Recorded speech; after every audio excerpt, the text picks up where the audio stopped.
It looked quite likely after map number 1, but then map number 2 threw a wrench in the plan. Both maps have gone 7-4. Number 1, 7-4 in favor of TSM on Villa. Then we went to Theme Park, and Soniqs won there 7-4. And now, what are we going to see on the most played map here at the Jönköping Major? Clubhouse. Operator bans are coming in. Soniqs starting on defense. TSM on attack. I mean, you asked what are we gonna see. Look at the bans. Thermite into Hibana. Back-to-back Heartbreacher bans, followed by the two most common bans of Valkyrie and, of course, the Asami.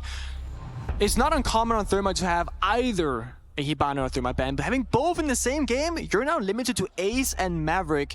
And of course, secondary Heartbreach gadgets, that can opener, which we'll have to see a lot of those operators because you need a way through the walls on this particular map. Clubhouse, the number one thing when you're attacking is breaching the right wall, in the right way, in the right order. It's all about checking your team's fundamental skills, both in terms of droning, map clearing, and then setting up the execute, and finally, the execute itself. And that's gonna be a lot harder for these operator bans when they're in play, because you gotta find a different way, a little bit of an unorthodox method. Something you're not used to because you don't typically practice for this scenario because you cannot control what the enemy is going to be banning out operator-wise. I mean, TSM, they always make top 4. Whenever they go to international turf, they do not go out in groups, they do not go out in quarters, they pretty much always are guaranteed a top 4 spot, especially at majors / invitationals. They always make deep runs. But I will say, talking to the players, their manager, etc., coming with 2 new players in Snake and Gasher, 2 unproven, young, talented players, making it here, making top 4, that was a great achievement. Making it through groups, also a great achievement. Beating Soniqs and going to semis would almost be like beating their own expectations at that point. Whereas I think Soniqs, they're expecting to go far. I mean, there was also a lot of discussion about the Soniqs team being extremely overhyped internationally, right? If you go back and you look at Soniqs' achievements from Mexico onwards, they're not particularly great. You've obviously got SI, where they made a deeper run than I think people expected. But there was some conversation that I saw on social media, and I don't mean to be dismissive, but a lot of times those conversations are completely useless and an utter waste of your mental capabilities. Fair. But there were people basically saying that, oh, well, you know, now that they don't have Super, this team is going to be even worse internationally because blah, blah, blah. Soniqs have an opportunity to shut those people up. With a big win over TSM making top 4. That would be huge. Again, Capkin traps. They've proven to be quite a hurdle. Yeah. That TSM are just not able to step over as they've been stepping into them. Of course, this doesn't define the round, but if you're Merc and it's the opener, you're let me just waddle in main door here and taking a great. Oh, the Capkin trap. Okay, half HP. It sucks to deal with, and to make things worse, Gunner also takes out Bolo, the other key member for this interplay. Bolo has been that Capkin trap magnet, so now the rest of TSM are going to have to find them on their own. Soniqs holding that garage position, pick off Merc as well. That was the buck of TSM who was attempting to open up the garage wall. TSM, obviously not the start that they wanted, finding themselves in the 3v5. You can bunker up on this bottom floor bomb site on Clubhouse. So even though we saw an extensive roam situation for SQ, they could get all 5 of these players safely back to the bomb site. And they've done just that. A minute to go, you can now hold the very narrow doorways that your opponents are going to come through. And there's no additional hard breach. You're rolling with a Maverick. That's it. So Gasher will have to use that tank of gas to open up these hatches. But by and large, TSM will be boxed out of the bomb site because they don't have anything else for secondary hard breach. The Buck and the Ace were the 2 primary hard breachers for this team, and they're gone. It's not just the gas, it's the time. It's taking 20 seconds plus. We're still working on this hatch, and I mean, Gasher, he has diffuser. I mean, now's as good a time as any. 20 seconds left, 15 seconds left. Snake walks in through blue, he's down in the smoke. Achieve tossing in a nade, a drop from both him and Gasher. Gunner pulls out the shotgun, Achieve denies a flawless. TSM double up, but they're running out of time. It's all just up to Gasher, who gets an exit kill, and with the diffuser going down, silenced at the last moment by Geo. Soniqs take their very first round. I just want to say that Gasher really tried. He's 110% to win that round. He walks in, tries to get the kill, and at 0.5 seconds, he starts planting in a 1 versus 3 with 2 members staring at him. I mean, if that doesn't scream, I believe in the clutch, I don't know what does. But TSM starts off that round in the worst way possible. And I have a big question mark next to a note I have on my iPad here. Bolo on Ace. Bolo map number 1, key member on the entry. That's how TSM, they found success on their attacking rounds. On Villa, Bolo did not show up until the very late, last 3 rounds or so. Before that, he was pretty quiet. Merc had a hard time himself in map number 1 as well. Now, Clubhouse is one of those, every single operator has an incredibly high value kind of map. Look at the right-hand side right now in TSM's lineup. Zero, the only real information gatherer for the team, or flank watch. Achieved, only set of grenades and verticality. Then you got Merc and Bolo, both on a hard breach. That's just changed right now. And Snake plays that flex role, typically a second set of grenades or an entry operator. No matter who dies in this squad, you're losing something with very high value.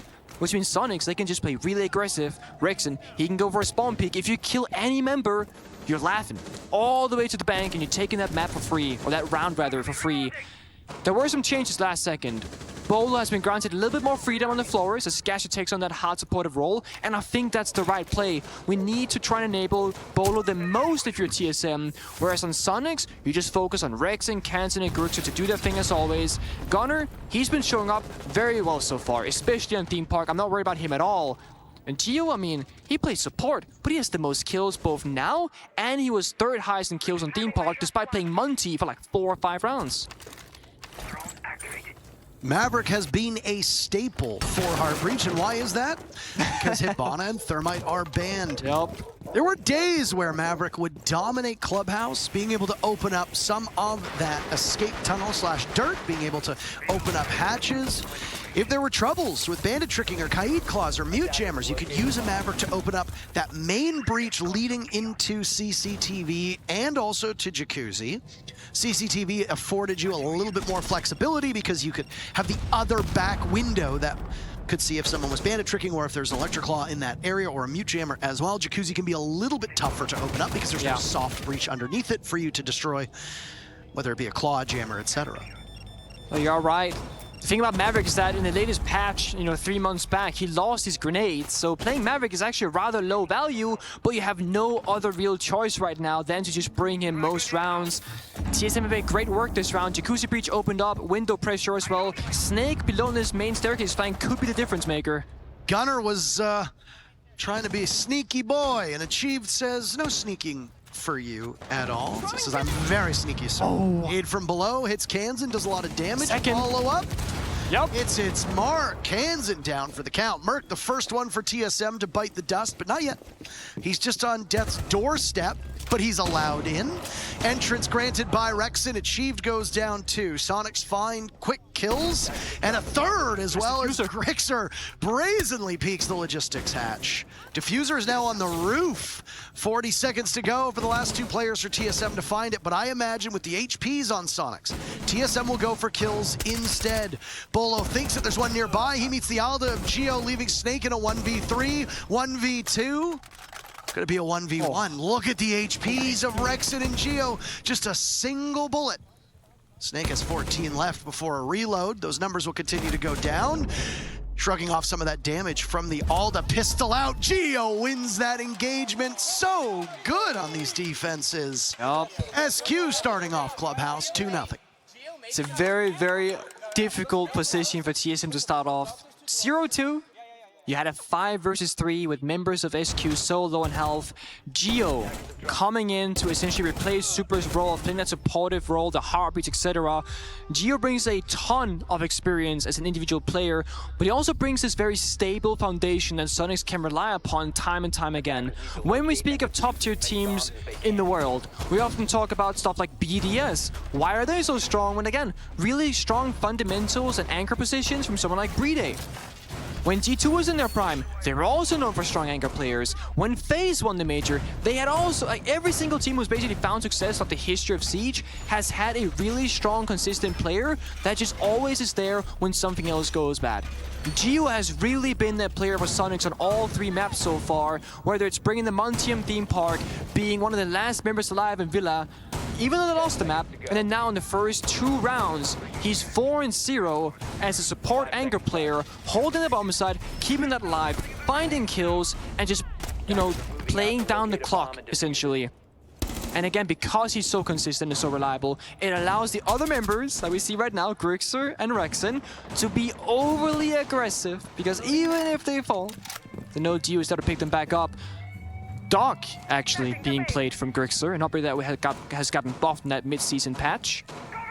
Haven't seen much play in a couple of years, but with that addition to the stims doing 120 HP or whatever, basically if one stim is full HP from injured, he's slowly starting to see more play at the tier 1 level. TSM with these operator bans, we can argue that it's not as easy to attack us as usual. It takes more time to open up these walls. But we are looking at a 3-3 split here from both teams. That's what they want, that's what they're aiming for. Snake looking for a lurk. And he gets it. A pick onto Gunner as he ascends the main stairs. The top floor bomb site for Soniqs worked out before. They've now moved over to Cache and CCTV. Now with that entry though, are they aware that Grixer is still in similar position? Merc has been ineffective so far on this map. He struggled really hard on the first map as well. Grixer spotted, but he's in such a formidable spot and will be able to get himself back up to full HP in a hurry. Stopping up through the wall, but Grixer pulls it off. Soniqs are getting so incredibly lucky on some of these engagements, but Grixer makes his own luck more often than not. Bolo tries to equalize, still at a disadvantage for TSM. They managed to dispatch those players from SQ that were playing off-site. But now they have to get into the bomb site. That is where it becomes a greater issue. There's a smoke on the board. Geo with 3 canisters in his back pocket. And in about 20 to 30 seconds can start to blanket the entrance points, causing issues for TSM. Not just that. I mean, Gash is alive, you have 2 Selma charges left. You have 1 impact from Rexen who can stop an entry point for them on one of these 2 sides. The main goal right now seems to be to strike from multiple angles if you're TSM, but the thing is, it means isolation. Oh, Bolo knows where they might be. Kansan picks up 2 in a row. Soniqs starting off Clubhouse, 3-0. Oh boy. Isolated members, as we saw, they fell both to Kansan. He found both of those kills himself. Grixer on the dock, I mean, that was no better time to be that operator. You're 1 HP instead of Jim. You get the kill onto Snake. 1 stim, boop, back to full HP. You get the 2nd kill because of it. And then, eventually, you die to Bolo, but it doesn't matter. The bomb site again from Soniqs is fortified. Unlike TSM, they have 2 roamers and 3 members on site. If the roam falls, they have a backup plan. TSM on both Villa and Theme Park were committing 4 members to the roam. If the roam fell, so did the round. That is going to be that early tactical pause from TSM. And you and I, Parker, we questioned, did it take it too late on Theme Park? Should it have been taken earlier on, try and get ahead of the problem? I like to see Pokeman calling it after round number 3, especially given what is happening. It's not close rounds by any means. And things are just falling apart for them very early on. Individual members going for 1v1s, no support. The drone network, not really stable. It takes a long time for TSM to get into the map, to get the breaches opened up. Nothing really going their way. And it seems to be after these talks with Pojo, man, one thing seems to always be that common factor, and it's Gasher going from the more supportive role onto a more of a flexibility role. The Ying right now being showcased for the execute. Snake getting onto Nurk to creep around the map more successfully than an Ashe.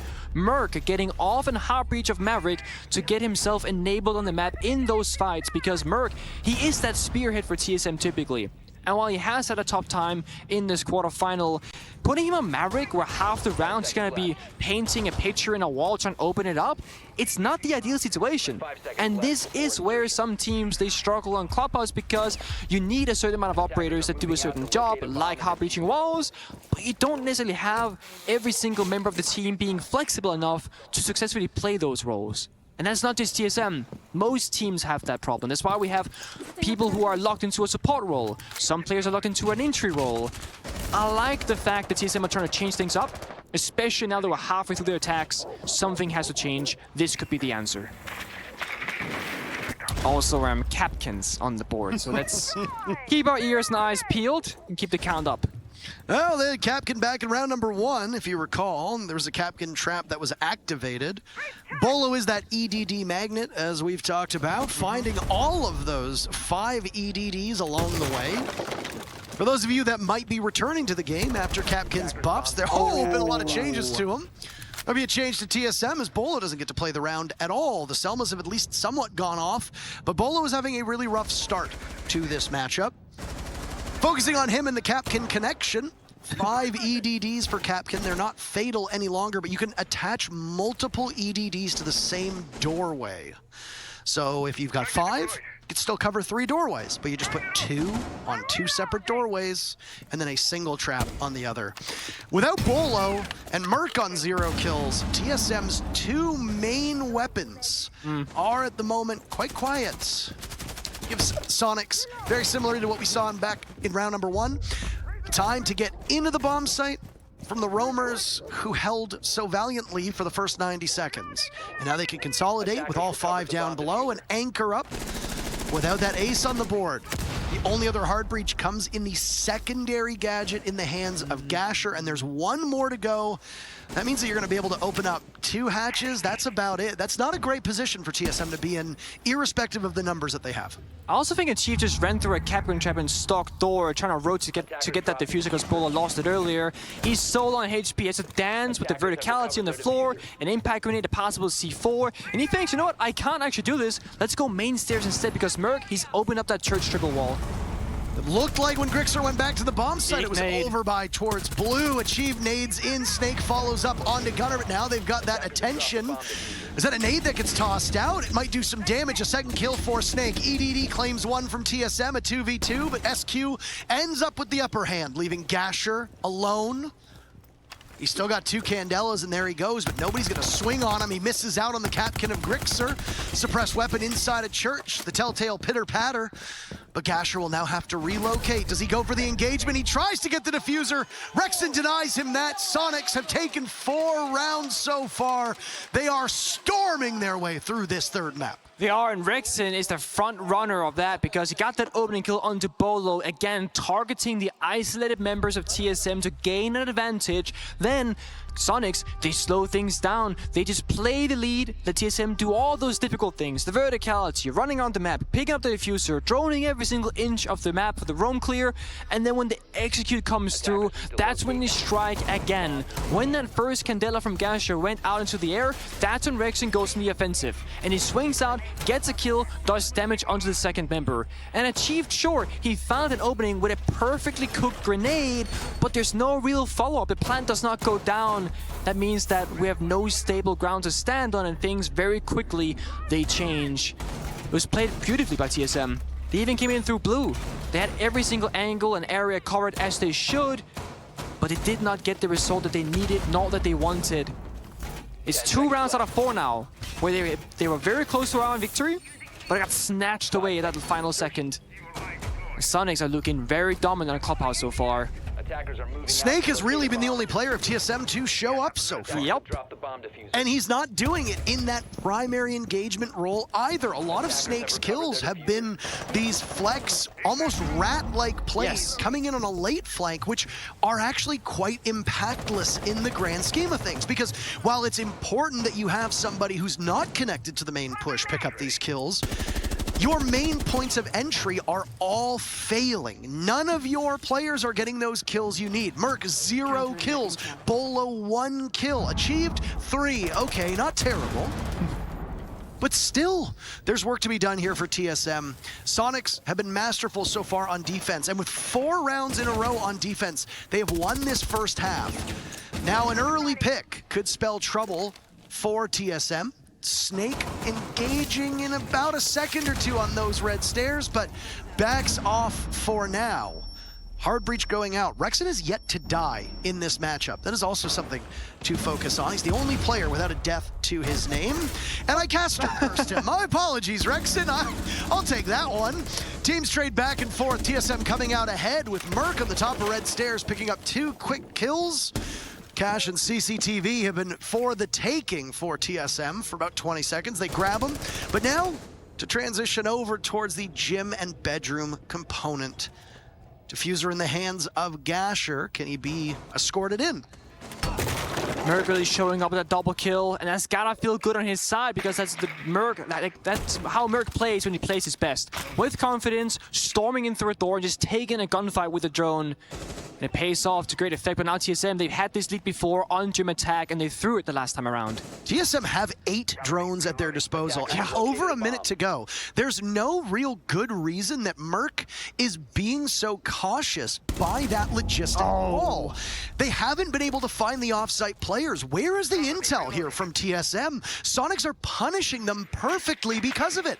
Gunner with that pick to equalize numbers, playing down below, and now TSM realize that as the time has continued to tick away, there's somebody unaccounted for, not on the bomb site. That's a troubling situation to be in. There are also frost mats on the board. So the more that this clock continues to work against TSM, they're going to be put in a spot where the time is ultimately what costs them the round. But hey, the guns are hitting their marks. Gio will need to clutch out. He did so before. If there's any operator that can pull it off, it's the Maestro. Gasher on low HP. Diffuser in the hands of Bolo. Gasher's been picked back up. Gio doesn't have a ton of intel. He'll play this shrewd angle, dragging across. He is Bolo and the Diffuser as well. Gio needs to play keep away for 10 seconds. They've got intel inside of the bomb site. Gasher taking matters into his own hands, but he's by a soft wall, and he will be in a position where the Evil Eye can get the job done. Revenge is a dish best served cold, but it's the hot hand of Gio punishing his former team. 5-0 for Soniqs. I praised him.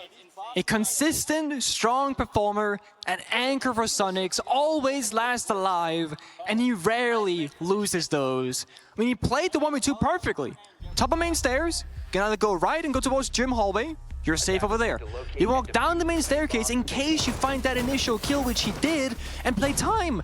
And to make things even worse for Gasher, it was him who survived with 20 HP. He was injured in construction, and that Evil Eye behind the television inside a master bedroom, it could see him, so they had information, they had the red ping, and they got the saps to go along with those. It's the worst way to go out because you cannot fight back. And Gasher couldn't even get off the diffuse because it's 0 seconds at that point. You had no choice but to stick it and pray for something that could not happen, that somehow you survive. 10 seconds remaining. TSM, they had the advantage, they had the numbers, they tossed it away. Parker, you made a great point. Information not really being there for them. If you've cleared half the map and only 2 drones have died, one of those being in the prep phase of all things, where are your drones going? Because they're not going near any enemy members from Soniqs. So you don't know where they are. And as the defenders, they have map control. You need to take that away from them by taking one area of the map at a time. Go for a lurk around like we saw Snake do earlier. And again, TSM's lineup, it's different people playing different operators because nothing is working. Now Gasher's on Maverick. Snake is now the ace player to enable Bolo on the Sophia, but Bolo's 1-5 and Gasher's 1-5, and Merc is finally on the scoreboard, but only with those 2 kills in the previous round. So we're really just trying to throw something at the one hope it sticks. Dawson. Kansan on top of Garage Rafters. Takes down Gasher, 1-6 in the first half. Bolo 1-5, Merc 2-5. TSM are getting battered around like a ship in a storm, and boy, oh boy, they are on the verge of capsizing. Timeout's already been taken too. Yes. There's nothing that TSM can do. All at this point you can hope for as TSM is the side swap gives you some form of second life, because right now Soniqs are crushing you on the road. Yep. They're not even beating you on the intel game. I mean, they are, but not necessarily because of how well they're playing, but because TSM aren't playing up to snuff, and then Soniqs are pummeling them because of it. Look at this, dry peeking. Gunner walks away with it. It's another kill for SQ. Finally, TSM can end his reign of terror, searching for their very first round here in a do-or-die map. Winner of Clubhouse moves on to the semis to play up against BDS tomorrow. And right now, if you're a betting person, your money has to be on Soniqs. It has to be. I mean, they look dominant and better in every single way right now, especially on Clubhouse. Things have slowly slipped away for TSM, starting on theme and really snowballed here in the final map. TSM needs this round to then have a chance when the side swap comes on, because if you go 6-0 on your side, you can make 0 mistakes in defense, and you're always gonna make a mistake. And all Soniqs gotta do is capitalize one time in 6 rounds. That is not hard to achieve. Some of Cash opened up, leading in from construction. Snake on that position. The toxic canisters go out in front of his very eyes. Geo's expended all of them though, so for the final 30 seconds, nothing to deny you entry through these doorways. You just need to wait for the rest of that gas to linger. Nade goes out, blows up Kansan. Numbers are equal. It's a good shout for TSM, and while some of these rounds have been absolute blowouts, 15 seconds this is an opportunity for TSM. Will they let it slip through their fingers? Geo with 7 kills. Soniqs still adding to that tally. Down goes Bolo, achieved in this position. He's last man standing, and again it's Geo. Geo. A perfect first half, and it's match point, series point for Soniqs. All right, if you're TSM, you better have some nasty defensive setups, some confidence-filled players, because right now you have nothing to lose. I mean, if you lose this round, it's over, so you can play like it doesn't matter at all, because you gotta bring out every single trick in the book and more just for a chance to go to overtime and then still win 2 of the following 3 rounds. TSM are gonna go basement. I mean, I was gonna look at the numbers and say like, oh, is this the better bomb site for Soniqs? Well, but Soniqs won all 6 in a row across the entirety of the map, with the exception of Bar. They did not go there. With the Thermite and Hibana both being taken off the board, CCTV has seen play and it has seen success. Something that is quite rare. Oh no. Oh, Geo, please listen. We can't do this at TSM, right? The terror of theme park. He's back. TSM struggling to deal with that Montaigne round after round after round, and guess what? Soniqs are going to bring it again. I was curious going into the operator bans if TSM would target ban the Monty, but given that TSM started on attack, I mean, they were accounting to rank up some rounds and not be in this position, so maybe the Monty wouldn't matter as much. And Soniqs, I mean, they can play things super aggressive, they can play things safe. They're gonna go through dirt on a basement roam. Oh, this is a quick one. Snake kill. Absolutely flattened by Gunner, and TSM. They're out. They're in, and they're out. It's a magical disappearing act. Soniqs get the target that they want. It did cost them quite a lot of HP from both Gunner and Kansan, but they get a pick. Bolo's taken some damage as well, but he's in this prime position. There wasn't much left to Gunner, so a single shot from the AUG in the hands of Wamai is good enough. 4v4, but Soniqs are just no confident. No. Attacking downstairs, TSM's attention was towards that dirt tunnel. As they escaped, they got caught. Rexon, the best rated player in the Soniqs, in the groups, showing the worth and the value that he has. Guess who's taking up space inside a dirt tunnel? It's the Montaigne. Rexon's found by Bolo, still on the roam on the main floor. Finds his way back downstairs to blue. The Monty knocking at your doors, but the Montaigne's value decreases the more of your team dies. Yes. So right now, Kansan and Grixer are really the only two active combatants for Soniqs when this engagement happens. Gio also has the diffuser, so the goal is going to be to shepherd him in, get that diffuser planted. You've still got, historically, two very good guns on TSM, and even if Bolo isn't exactly having the best series at the moment, he can still do some serious damage. You gotta clear out the poles right now inside the kitchen. They know the C4 is there, so Kansan has to come to kitchen, or Grixer has to use those breaching charges to eliminate Achieved. Once Achieved is down, that's when Monty can walk in from dirt and start planting that diffuser with cover from the hatch. It's all on Achieved. Has the C4, throws it. He gets hurt. You run away. It was tossed a little bit too short, it looked like, as well. So even if you hadn't had SQ get out of the way, I don't know if it would have been successful. But Achieve doesn't really have any pressure from the attackers. There's no drones on him right now. There's no soft destruction that's happening. Kansan eliminates Bolo. Things falling apart. TSM, could we see the first 7-0 happen to them? Achieved wants to make it happen, but now it's down to Grixer, and TSM denies a 7-0. They get on the board, but things are so dire. TSM must be perfect on this second half, as Soniqs were in the first. That is quite a hill to climb. But if a comeback is going to happen, it's got to start with this first round, and TSM at least have made it work, even if it was by the skin of their teeth. Yeah, the first of possibly many, possibly the only. And it all was onto Achieved there, playing below the kitchen hatch. Soniqs did not capitalize correctly by my standards. I mean, you rotate over the sledge, you do the verticality, you force him out, then you can actually approach that round rather simply, as there is no Toxic Babes, there is no Yokai, no Maestro, nothing of the kind, no real plant and eye. TSM needs all the chance they can get, because they gotta go round by round. It is a tough start to the defensive half, but they made it work. It's gonna be a Gym secondary bomb set option here. No room for error, no room for mistakes. Bandit being brought to the occasion. You can either trick the CCTV side and deny the initial breach, or stay on the Jacuzzi side and keep that cozy and locked down. Of course, Merc on the Frost for those window jump-ins on the bomb set itself, bringing the deployable shield and secondary shotgun. Incredibly high-value operator for this particular bomb site. And Gio is gonna keep doing the same thing, and eventually it has to work, right? Monty again, 8 kills to his name. Gio, tied top fragger for Soniqs. Has those secondary EMPs, because it could be Rexon and Gunner leading the charge in the Heartbreach role. This also means you don't need the Thatcher. The secondary EMPs gives you more flexibility on your attacking lineup. It should free up one role, one operator. And Soniqs, I think they're gonna take that same approach. Try and jab somewhere, get a reaction from TSM, and take things slow. The only thing Soniqs kind of failed at in the previous round was that they were playing at 2 different paces. 2 members playing aggressive, and then you had Gio on the supportive cast playing rather passive and far back.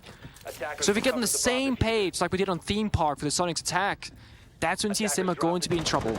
They have no real Monty counters. Bandit only C4, no smoke, no echo. Same story as Theme Park. Gio can get so much value with almost no effort.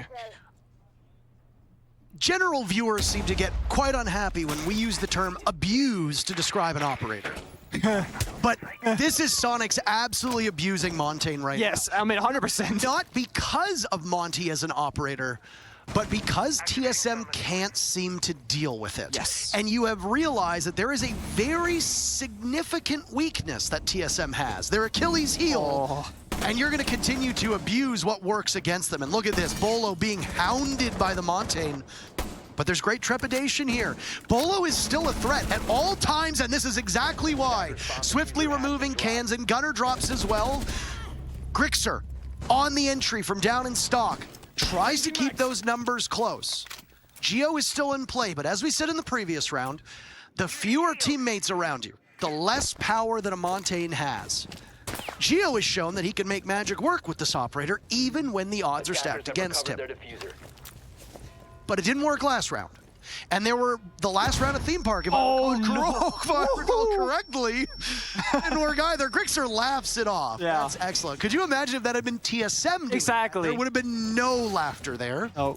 No, you're allowed those mistakes right now because you got such a big lead.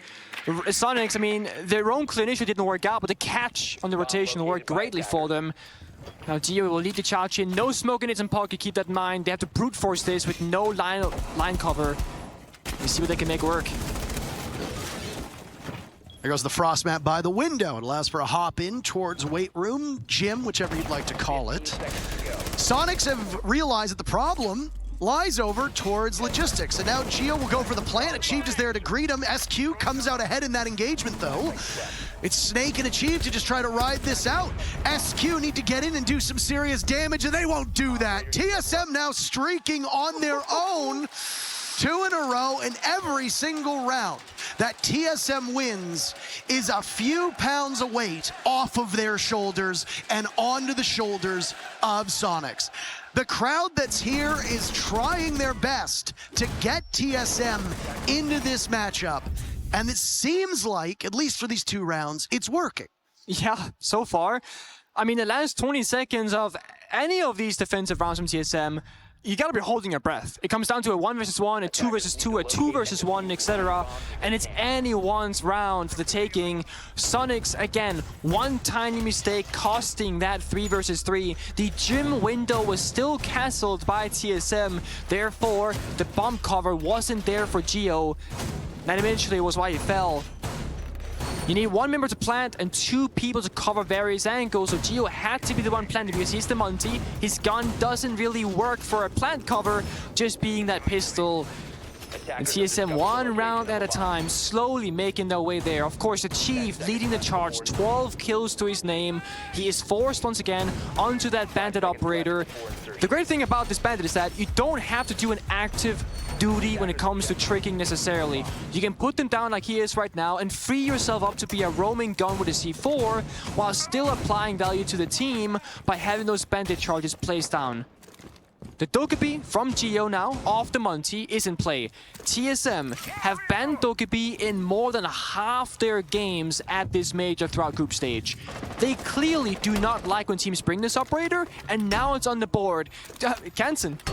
There it is. Gio, at this point, might just be trying to bother TSM, right? You bring the Monty, you bring the Dokkaebi, and Gio hasn't had much action for the scoreboard on the attacking side as of yet.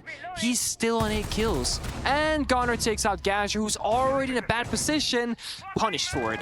The first time that we've seen this bar stage bomb site emerge in this matchup. In terms of win rate, it's pretty dead even. But Soniqs are trying to break it in their favor. Achieved and Gasher are no more, and that's bad news for TSM. They have notoriously struggled to get kills, but the one consistency for them has been achieved deep in the clutch and on entry kills as well. He'll be no more. The yokais that still exist will just be there for information. They won't be active outside of that. And there is at least 1 yokai still up at this point. So that's some very valuable intel for TSM. Soniqs are on the hunt to take out Bolo. They know where he is, and he's isolated at this point. Damaged, greatly damaged by Kansen, and now it's Rexon to get in on it too. TSM just down to 2 players. This is their entire playoffs in front of their eyes. They're about to lose Snake, but no, he prevails in that battle against Kansen. They've got so much work to be done. Time on their side as well. But Soniqs have so much runway to land this thing. They have. It's a heartbreaking way to go out of your TSM. I mean, slowly but steadily, you're losing members, you're losing health, and Snake gets a kill by half his HP bar. You can't keep making those trades because you only have 2 members left standing. Merc has to be the hero here to deal with Snake. There's the logic bombs that go off. You talked about annoyance, you talked about getting under the skin. Gio, the former teammate, looking for revenge against the team that dropped him just before the start of the stage. If there's anybody who has insider knowledge and intimate knowledge of what irritates TSM, it would be him. And there goes another logic bomb. They know. Soniqs are aware. Gunnar waits for the pop-up. Gio walks in, diffuser in hand. There goes flashes. Gio tries to trade out. Merc actually prevails in that gunfight, but Gunnar has the insurance policy. Snake, one of the newest members, takes down Gio, but he doesn't get Rexon. Soniqs pummel TSM in the 3rd map, and they're going to the semis tomorrow with TSM eliminated. The final 4 teams here in Jönköping will all search for their first international major championship and we will have a new champion. I mean, the competition right now in Rainbow Six Siege is at its highest. We're seeing new teams coming up, new players joining older teams to revive them again. And it works for every region, seemingly so. And that's why, as Parker said, we're gonna get a new champion for these major events. The Soniqs, they're proving a point and sending a statement that the changes that they made were for the better and are showing up in great form. Wow, this could be another opportunity for Geo to add a trophy to his trophy